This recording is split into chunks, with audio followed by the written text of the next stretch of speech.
28 pratimas.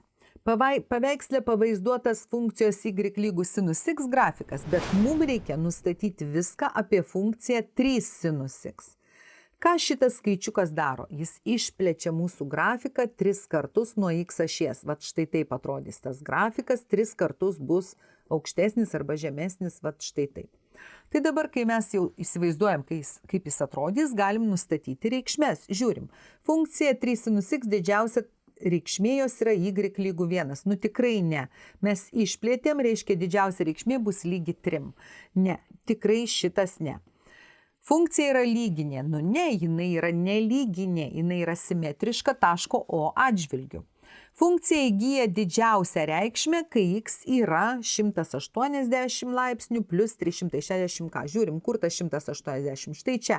Tikrai ne didžiausia reikšmė. Didžiausia reikšmė jinai įgys taške 90 laipsnių plus 360 k. Irgi yra teiginys neteisingas. Dabar funkcijos reikšmės mažėja, kai x yra nuo 360 k, kitaip sakant, čia 0 plus 360 k, štai šitas taškas, iki 180 plus 360 k. Mažėja. Na žiūrim, jos iš pradžių didėjo, paskui mažėja.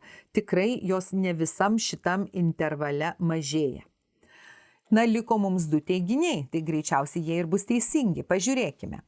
Funkcijos mažiausias teigiamas periodas 360 laipsnių. Na tikrai taip kartojasi mūsų funkcijos reikšmės, kas 360 laipsnių. Šitas teisingas. Ir funkcija įgyja teigiamas reikšmės, vėl duotas tas pats intervalas. Taip, funkcija čia įgyja teigiamas reikšmės, todėl kad jos grafikas visas yra virš OX ašies. Šis teiginys taip pat teisingas.